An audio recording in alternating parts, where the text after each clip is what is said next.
E aí, gente, era isso aqui. Essa aula 4 do nosso curso sobre computação quântica. Como eu falei anteriormente, a gente vai falar um pouco sobre a história da física quântica em si. A maioria dos cursos no tema não mostram essa parte. Eu vou fazer porque eu creio que pra mim, quando eu fui aprender esse tema, aprender essas coisas também foi útil.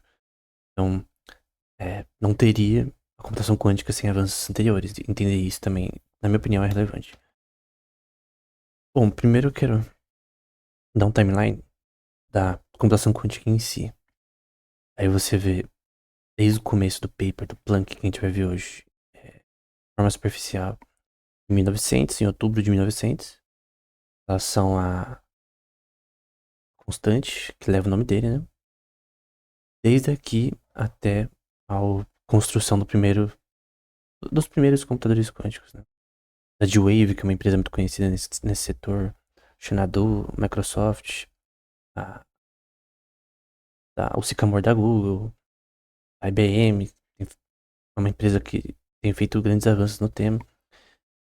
Só que dos principais avanços a física quântica em si, que tem implicações para computação quântica, é essa daqui, que é a inequalidade de Bell. E também o experimento do Clauser, John Clauser, que ganhou o prêmio Nobel acho que há alguns anos atrás, com outros autores, e testou a inequalidade de Bell, que basicamente é provar se a Einstein ou Bohr estava correta, né? A visão de Copenhagen versus a versão de Heisenberg da física quântica, né? Se a física quântica era completa ou não na formulação da época já. Completa entre aspas, né? A inequalidade de Bell, ela é uma das questões mais importantes. O paradoxo CPR também é importante, a gente vai ver posteriormente. Mas acho que esses dois papers são um dos mais importantes com relação a isso, né? É,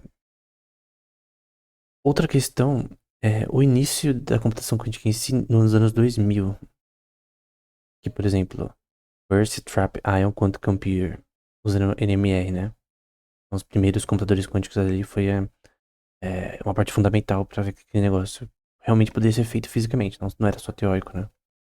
Você vê o paper do Benioff aqui, do Feynman, não mostrou do Stephen Wisner, né? Mas você vê os avanços desde 2007, por exemplo, várias formas de arquiteturas diferentes e tal. E a gente pode até, hoje em dia, né, 2025 já, que já tá um pouco desatualizado, teve também avanços, por exemplo, com o uso de, não grafeno, é germânio. Tá tendo bastante pesquisa nesse tema, por exemplo. Várias coisas que estão acontecendo no momento, né?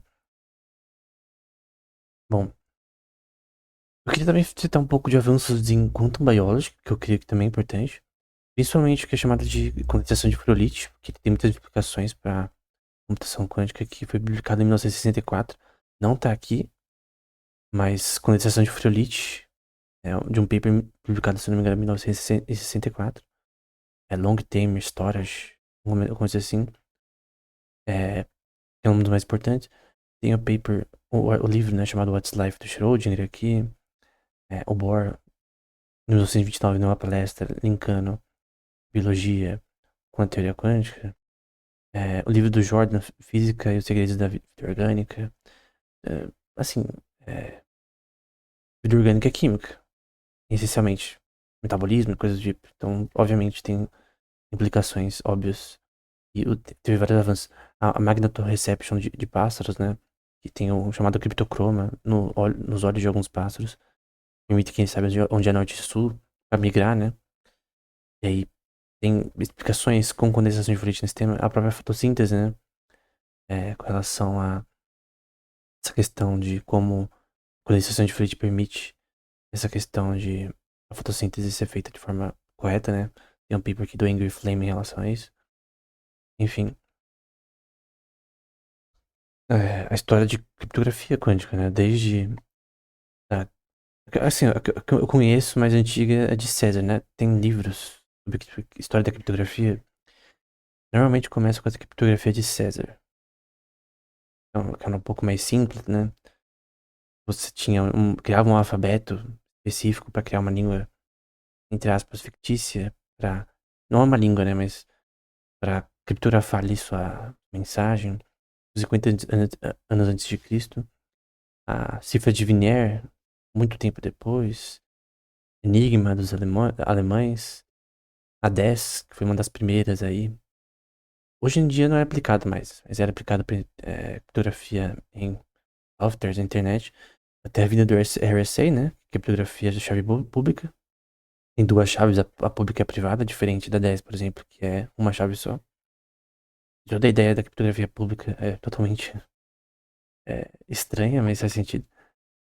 ES também, que é muito importante hoje em dia. É, criptografia de uma chave só, é a privada. E a ECC, que é a criptografia de curva elíptica, que é um pouco diferente. E a criptografia quântica, né, que é para tentar resistir a possíveis ataques do algoritmo de Shor de Grover. A gente vê aqui, por exemplo, o algoritmo de Grover e do Shor. Bom, eu estou usando um paper do Daniel Kleppner e do Roman Jockey, que é 100 anos da física quântica, que ele explica de uma forma muito simples. Foi publicado na Science em 2000. Então eu estou citando ele aqui, na verdade. Então isso aqui não é eu que estou escrevendo, é a citação do artigo dele. Ele vai dizer, por exemplo, vamos por passos, né? A física quântica poderia ter terminado aí se em 1905 o novato Albert Einstein não tivesse relutantemente concluído que a energia de um vibrador é quantizada, então a energia do campo eletromagnético que ele irradia também deve ser quantizada, né? Então o Einstein, é importante entender que ele publicou 5 papers, que é chamado Anos Mirables dele, né? Em Brownian Motion, o começo ali da relatividade especial. Ele escreveu 5 papers e esse é um deles. É a explicação do efeito fotoelétrico que explicou essa questão. E foi o primeiro publicado. Publicou 5 papers que mudaram assim a física toda, né? Mas o Bruno é muito importante, mas talvez não tanto quanto esse daqui, por exemplo. É por esse paper associado a esse tema que ele ganhou o prêmio Nobel. Mas o Einstein, no caso, né? O ponto é que ele usou a questão do constante de Planck para aplicar na, na forma que a luz se comportava. E a gente vai ver posteriormente como isso funcionou para a explicação do efeito fotoelétrico, né? Black Body Radiation. Einstein assim imbuiu a luz de um comportamento semelhante ao de uma partícula, apesar da teoria de Maxwell há de mais de um século de experimentos definitivos falarem sobre a luz como onda, né? Então eles acreditavam anteriormente, até por experimentos que estavam certos tecnicamente, que a luz era uma onda, mas só uma onda, não partícula. É, outro passo, né? O Wolfgang Pauli, que é das matrizes de Pauli, né? E propôs o princípio da exclusão, que é associado a regras na forma do comportamento de elétron nas órbitas é, do, dos átomos. Então, normalmente na escola a gente aprende essa questão da tabela periódica, né? E normalmente eu lembro da professora de química, se não me engano, desenhando no quadro as órbitas e tal. Aí a gente tem que saber quantos elétrons tem cada órbita para definir qual elemento é qual. E o princípio da exclusão de Pauli, ele definiu uma regra associada quantos poderiam ter por órbita. E isso definiu na química uma base orbitária, se eu poder dizer dessa forma, para os elementos da tabela periódica. Então isso aqui é muito importante. Ele também definiu com Heisenberg e outros essa questão aqui, que é a definição da mecânica matricial. Então, eu lembro até hoje do um amigo meu na escola, o professor estava dando aula de matrizes, né? E aí ele perguntou, né? Nossa, por que eu vou usar isso na vida, né? Ele falou bem alto. E eu pensei também, cara, com certeza eu nunca vou usar isso na vida. Só que quando eu comecei a estudar ciência da computação, eu vi que basicamente tudo em matemática aplicada é álgebra linear, né? Basicamente matrizes é a vida de quem faz ciência da computação, matemática aplicada. E também computação quântica. Computação quântica é basicamente matrizes o tempo todo. E eles foram os que fundaram esse tema, viram que é apropriado para explicar de uma forma correta elementos dessa teoria. E foi gradual. E daí foi gradualmente. Tem um que é chamado de Old Quantum Theory e a versão desenvolvida posteriormente. A versão antiga, ela tem vários pormenores ali. E aí tem a equação de Schrödinger. Então, eu já expliquei o paper dele há um vídeo do canal muito antigo. E eu vou, sequência de vídeos, falar sobre. Ele inventou a mecânica ondulatória. Inventou, não. Inventou a mecânica ondulatória. Ele inventou uma equação para cá. Como você pode entender ao longo do tempo o sistema de partículas, uma função de onda contínua. Como você pode representar com base nos avanços anteriores da constante de Planck, por exemplo, necessária para isso, coisas do tipo. Para explicar essa movimentação, por exemplo, com relação a um átomo de hidrogênio ou qualquer tipo de é, outro componente, na qual o estado de um sistema é descrito por uma função de onda, né? Então, você tem a partícula, a esse I, a constante de Planck é associada à partícula em si, a constante de Planck é associada à utilização da partícula. Então, você tem a partícula, que é representada por essa parte. Essa parte aqui é uma derivada temporal, em que você quer, ao longo do tempo, por exemplo, uma integral que você entende a posição da partícula ao longo do tempo nessa função de onda. É isso. Então você tem toda essa função, que está de uma forma simplificada, de uma partícula ao longo do tempo, N partículas, né? Por isso esqueci aqui. E aí você tem o Hamiltonian, que é a soma de todos as partículas da função de onda desse contexto. Então você consegue explicar todas as partículas naquele Hamiltonian o que está acontecendo, como está sendo, como esse sistema evolui ao longo do tempo, como se comporta. E outra questão foi demonstrado que os elétrons obedecem um novo tipo de lei estatística que é chamada de estatística de Fermi-Dirac. Então reconheceu-se que todas as partículas obedecem a esse tipo de estatística ou a de Bose-Einstein. As duas classes têm propriedades diferentes, né? A de Fermi-Dirac é um conceito da física que se refere à distribuição de estatística de partículas como para férmions, questões termodinâmicas, né? Então, esse tipo de regras associadas a já bósons ou a férmions também foi importante para essa você entender melhor, não só também sobre teoria quântica em si, mas também sobre nuclear theory, sobre teoria nuclear, que também é importante nesse contexto. Então você tem as duas coisas juntas aí. Tanto física de partículas, é, nuclear theory, né, teoria nuclear, e propriedades específicas da mecânica quântica em si. São três coisas, temas relacionados, mas que têm implicações específicas para certos temas, né? Então, ela descreve o comportamento de férmions, considerando o princípio da exclusão de Pauli, né? Resultando em características únicas, e a função de distribuição de Fermi-Dirac. Essas duas coisas juntas. Outro descobrimento, Roberto, interessante, é o princípio da síntese de Heisenberg, que eu já citei anteriormente, que é o chamado de Anschauung-List, por ele, em alemão. Que é basicamente você não consegue saber o momento e a posição da partícula ao mesmo tempo. Aqui a gente tem, por exemplo, uma distribuição de probabilidade nessa área vermelha.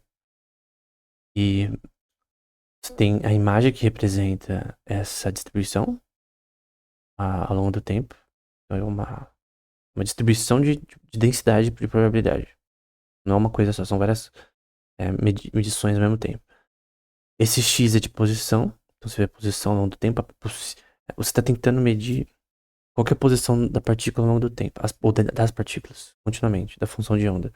E aqui você quer saber o momento, massa vezes velocidade. Se você souber essas coisas, você consegue entender o comportamento da partícula completamente. Aqui, o princípio da certeza de Heisenberg quer dizer que a gente não pode saber simultaneamente esses dois ao mesmo tempo, com precisão.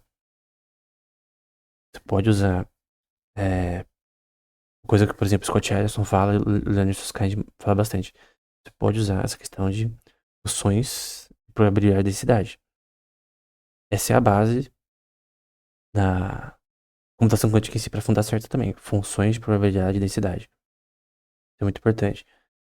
Então, mesmo que você não consiga fazer isso, você consegue usar essas distribuições de probabilidade e densidade para fazer alguma coisa. e fazer experimentos e até próprios chips e a estrutura necessária para você fazer processadores nesse contexto, né? Outro ponto é do Paul Dirac, que desenvolveu uma equação de onda relativística para elétron que explicava o spin do elétron e previa antimatéria, né? Também a gente falou sobre a questão do Lagrangiano, né?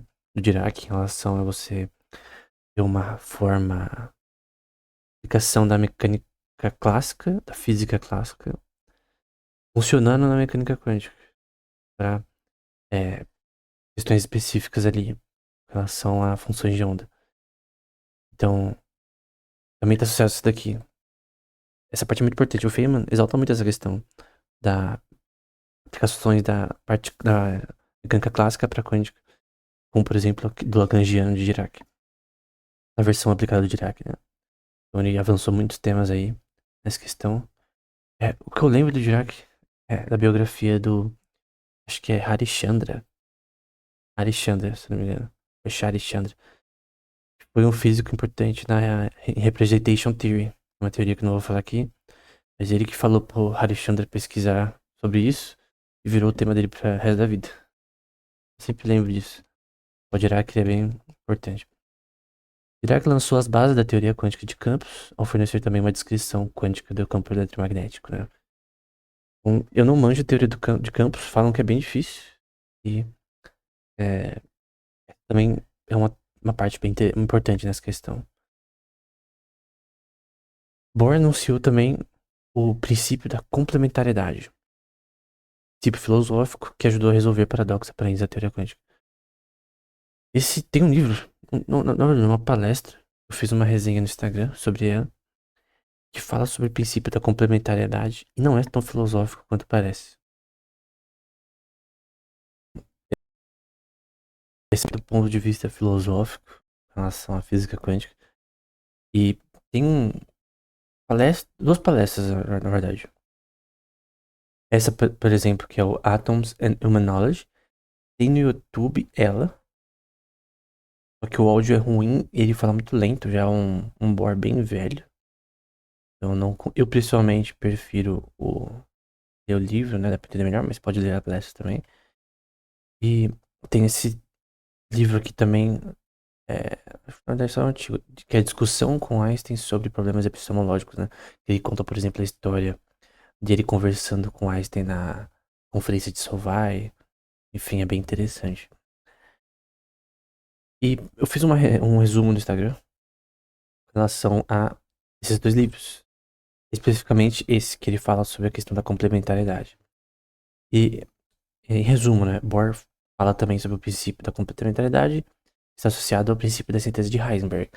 Esse é o ponto importante da diferença de Einstein e Bohr no pensamento sobre o futuro da física quântica, né?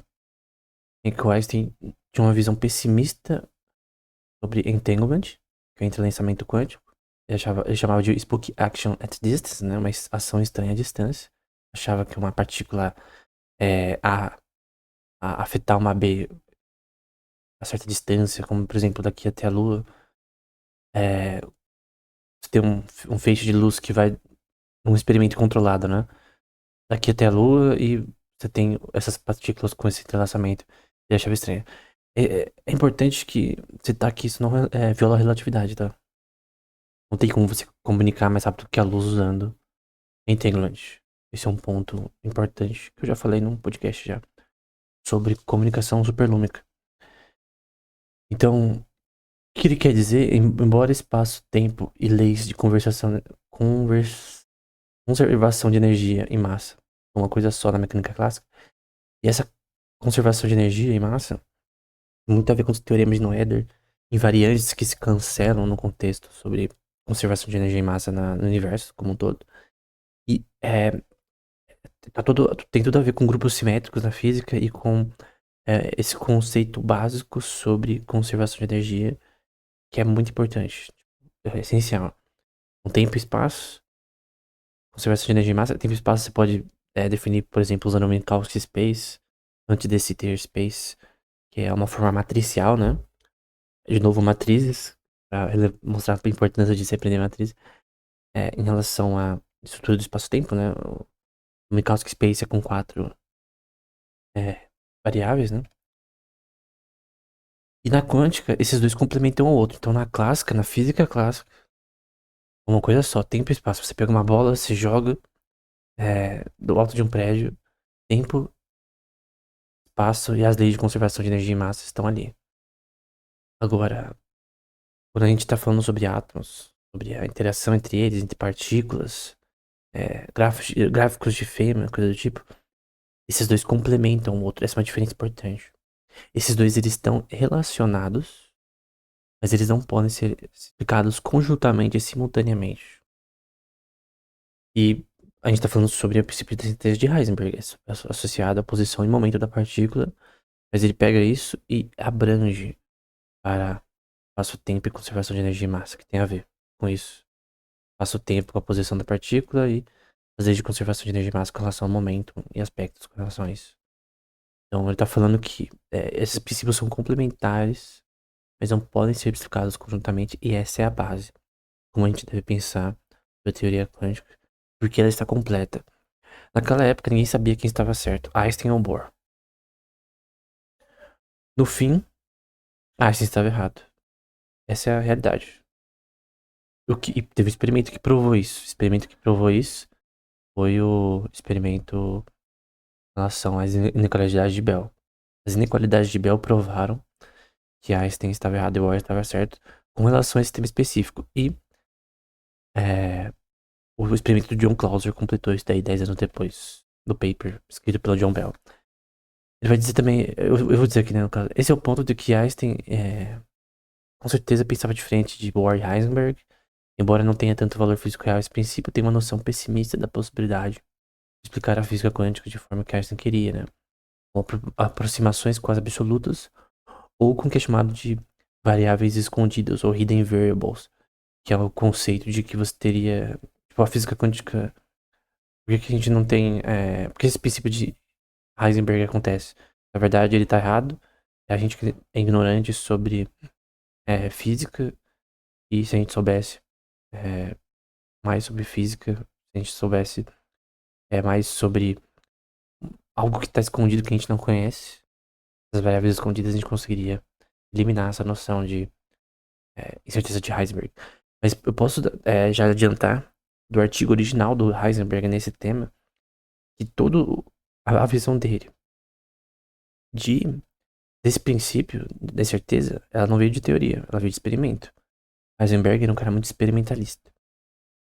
E tudo veio de experimento. A conclusão dele disso veio totalmente de experimentos. Não veio sobre apenas teoria. Teoria tem o seu valor, obviamente.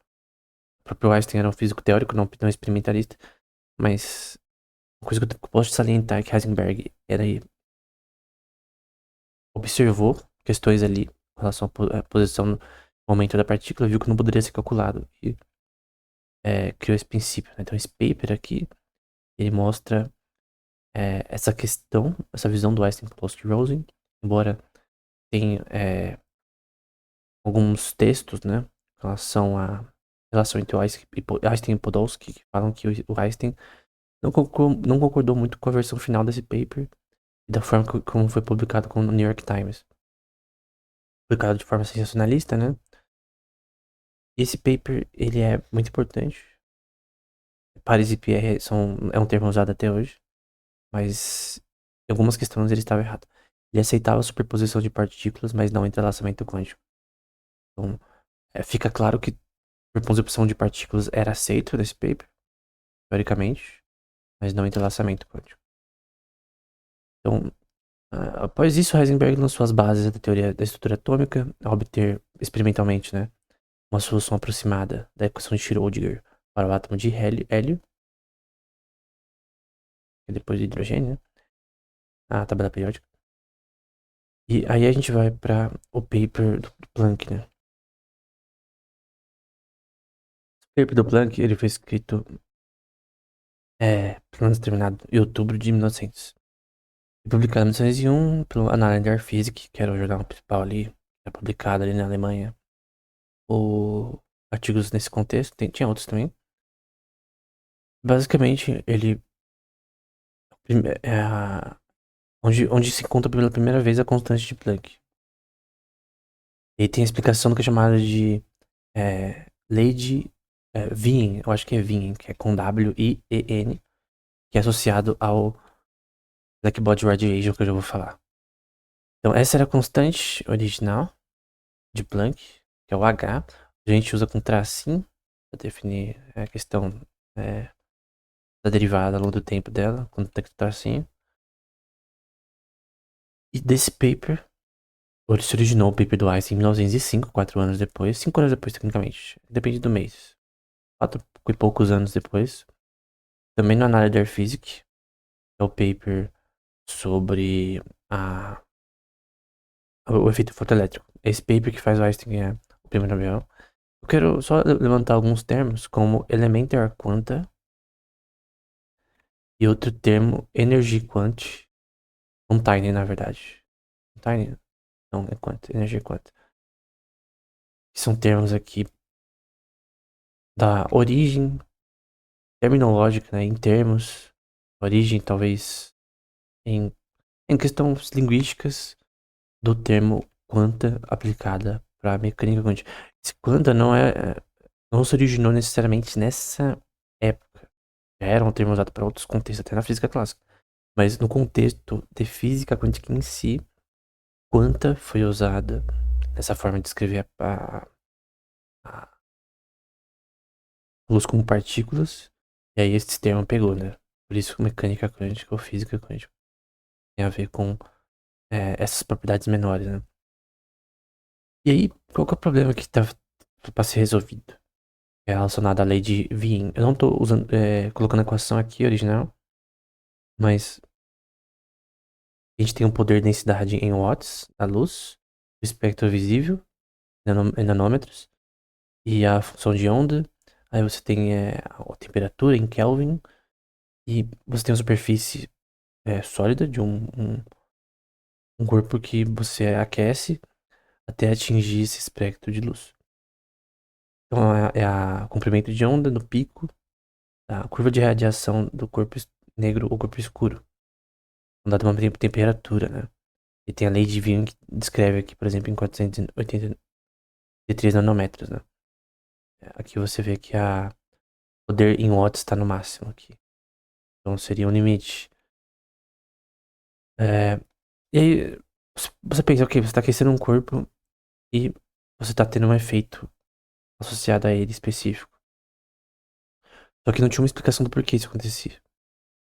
E essa questão não é uma das principais, é a parte que te fala sobre a constante de Planck.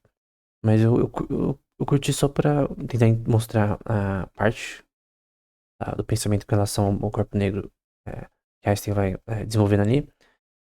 E você vai ter aqui o volume, que é esse nu, numa letra grega que chama nu. Vai ter esse phi, que é uma função específica ali na forma termodinâmica no contexto desse experimento. E aqui você vai ter a densidade radial, radial density, eu acho que é radial. É esse rho e nu juntos aqui. Na verdade aqui eu acho que é Y. Se for Y eu até confundi talvez. A notação aqui talvez, mas enfim. De acordo com a visão do incidente de luz, consiste quando conta de energia, a produção de cátodos de raios de luz pode ser concebida da forma seguinte. A superfície do corpo, né? É, tem o quanto de energia penetrada nele, com a energia convertida parcialmente em energia cinética na forma de elétrons, né? Vai ficar mais claro posteriormente essa parte. Mas você tá aquecendo um corpo, seja com uma peça, um pedaço de metal ou alguns específicos, corpo sólido, e você tem esses elétrons, e é uma forma que eles vão até sendo refletidos nesse contexto, como a gente já vai ver. Assim como posso dizer, essa concepção do efeito fotoelétrico contradiz algumas propriedades observadas pelo Sr. Leonard. Cada quanto de energia transmitida na luz, né, em elétrons, independente um dos outros, A velocidade de distribuição de elétrons, a natureza dos catodos de raios serão independentes da intensidade da luz incidente. Enquanto aqui era a intensidade que era o fato importante para esse espectro aqui. O número de elétrons saindo do corpo vai ser proporcional à intensidade do incidente da luz. Ou seja, você emite luz num tipo de corpo, depende do tipo de estrutura que você está fazendo isso, e você vai ter uma energia cinética, uma energia física, né? Está sendo em movimento, e vai provar, na verdade, a questão da partícula como. Da luz como também partícula, não só como onda. Vai ficar mais claro com imagens, né? Então, é um paper brasileiro aqui, pelo Humberto de Menezes França e outros autores. E no Brasil, Journal of Physics. Não sei qual universidade, eu não vi exatamente a universidade dos autores. Mas essa imagem explica muito bem. Então aqui você tem a constante de Planck, a comprimento de onda. E você está vendo aqui, batendo aqui, sem elétrons. E você vê que não tem esse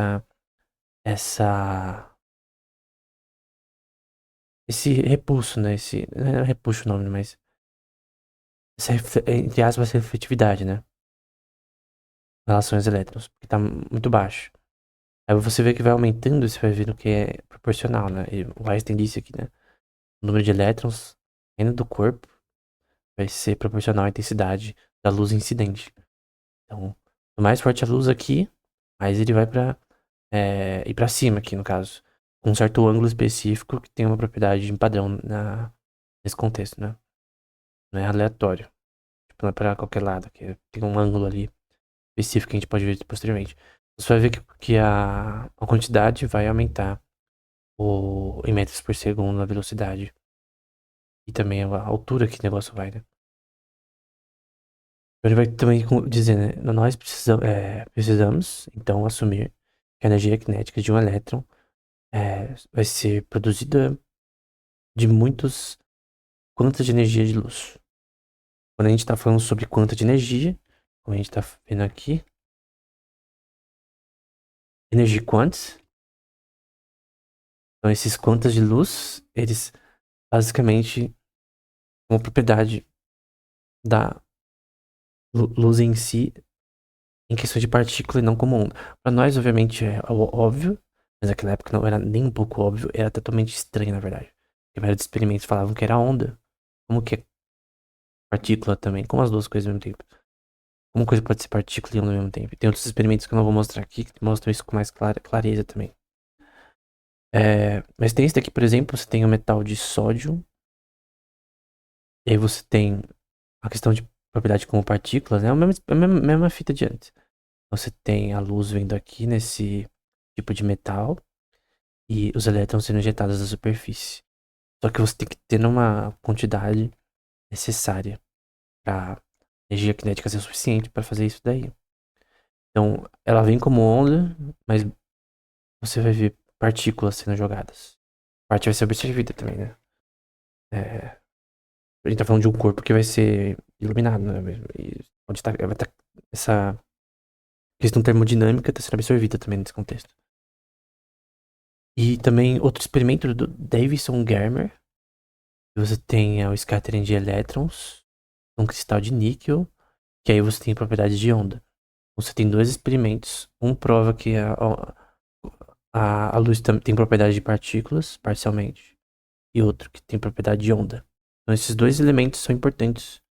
Então a fundação da física quântica em si, não só a constante de Planck, mas a explicação do efeito fotoelétrico, energia quanta e essa relação entre os dois que depois o de Broglie vai esmiuçar. E aí eu gosto muito desse slide aqui do Hyperphysics, num site que mostra que, por exemplo, esse daqui da esquerda é o que, como a luz pode ser explicada, como a fótons, né?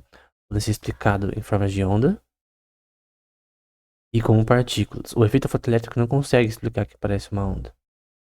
Por que o efeito fotoelétrico no corpo escuro não poderia ser explicado?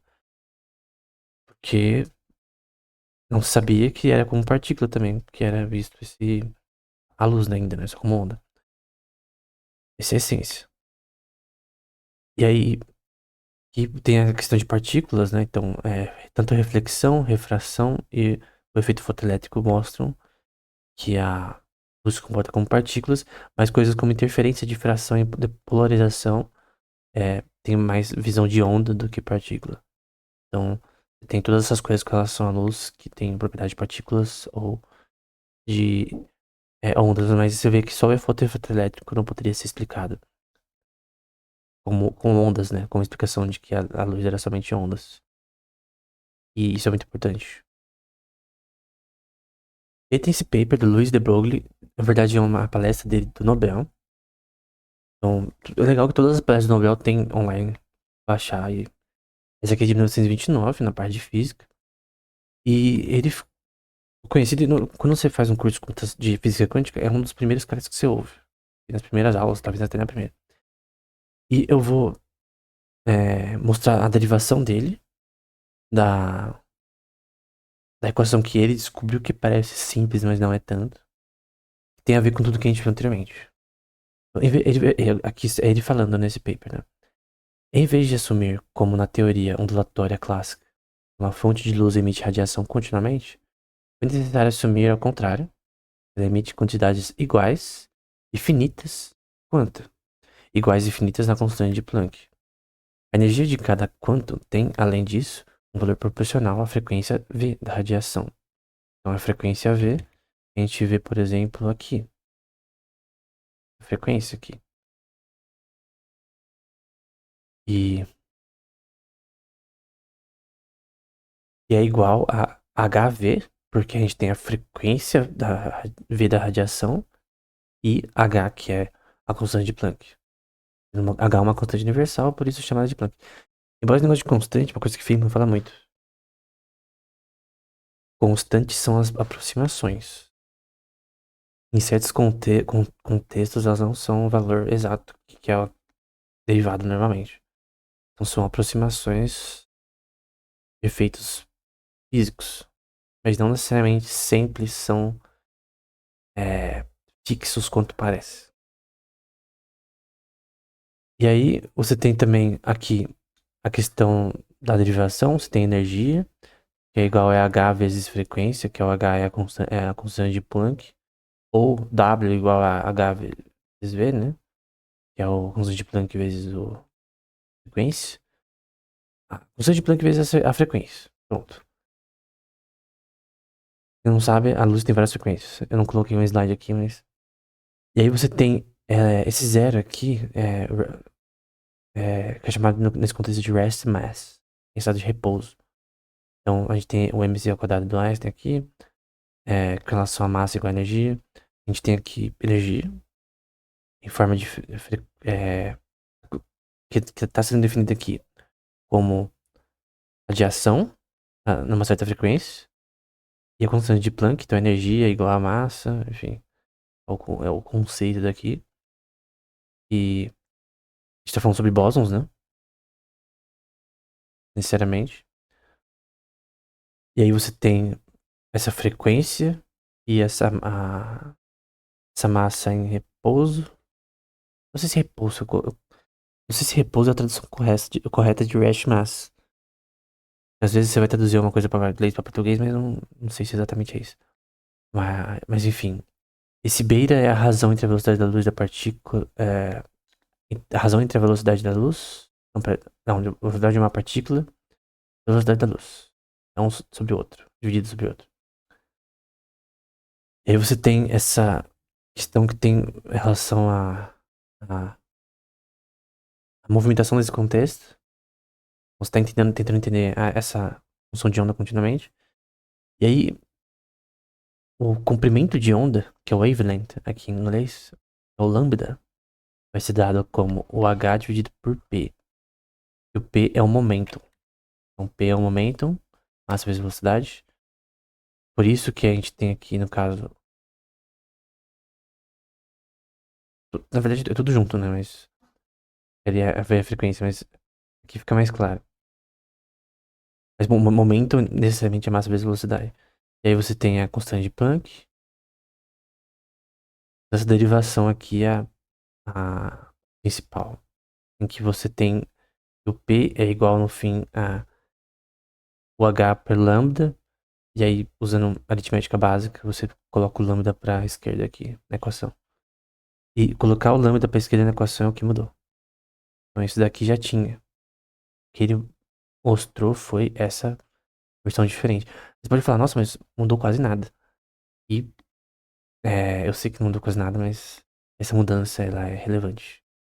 Então você tem agora outra concepção que é extremamente importante para entender a função de onda de partículas. E, obviamente, isso é muito importante posteriormente para a equação de Schrödinger e outras coisas aí. Ele vai dizer na conclusão, né? Assim, para descrever as propriedades da matéria, bem como as da luz, ondas de corpúsculos precisam ser mencionadas simultaneamente. Onda e partícula. O elétron não pode ser mais concebido como um único e pequeno grânulo de eletricidade, né? Isso aqui é aplicado para a física de partículas como um todo. Ele deve ser associado a uma onda, e essa onda não é um mito. O comprimento de onda pode ser medido. Suas interferências previstas, né? Então, a dualidade da onda-partícula é definida nessa equação de forma perfeita, né? Então, era isso. Espero que esse vídeo tenha sido útil. Até o próximo.